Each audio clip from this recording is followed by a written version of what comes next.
Hi everyone, welcome back to day 3 of my Excel basic series. Today I'll show you some very useful date function in Excel that help you calculate and analyze dates. So first, if we want to know what is today's date, what we will do, we will put formula here. Today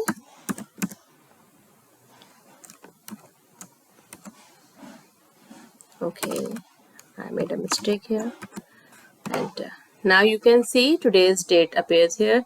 Now if I want to know the date and time, so what I'll do,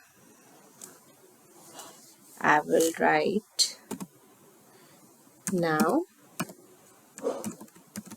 and now you can see the date and time appears here.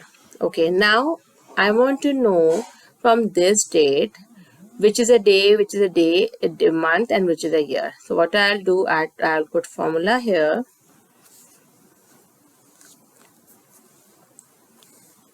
Okay, is equal to day, cell number, that is B3,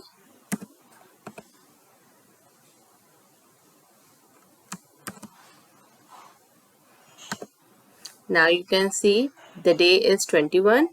Now for month, what I'll do, month, then again cell address, that is B3,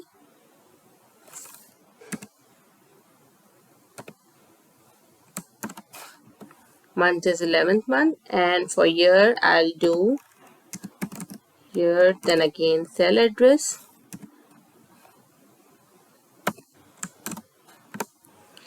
and the year is 1986. Okay, today gives a current date, while now gives both date and time. And with day, month and year, you can easily pull out part of dates. Now next, if I want to know the month, or I want to add or subtract month, what I will do, this is a EDATE, this is our current date. I will put formula here, and formula is EDATE and cell address. And if I want to add 10 months in the current date, what I'll do, comma 10, bracket close. Now you can see 10 months is added in the current date.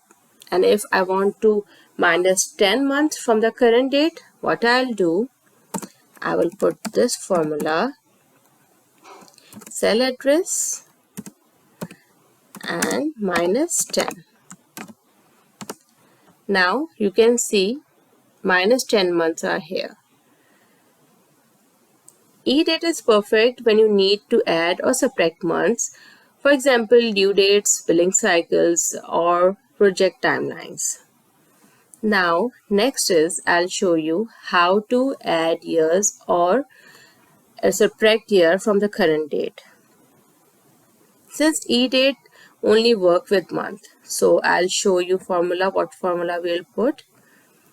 That is equal to EDATE and again cell address. The cell address is B1, and what I want to add 10 years, I will do 120, bracket close, and here is the 10 years. I added 10 years from the current date. I'll tell you later why I added 120. For if I want to minus 10 years from the current date, I will do this EDATE is okay. Now cell address minus 120. Okay, now minus 10 years from current date, and this is plus 10 years in the current date. Okay, now I'll tell you why I added and subtracted 120. Since EDATE only works with month, we need to convert years into months. First, for example, 10 years is equal to 12 into 10, that is 120 months. That's why we use EDATE and then today date, and I added 120. So these dates function make Excel so powerful for planning, reporting and analysis. Try them out. You will never have to calculate dates manually again. I'll come back tomorrow with another useful Excel tip. Till then, take care.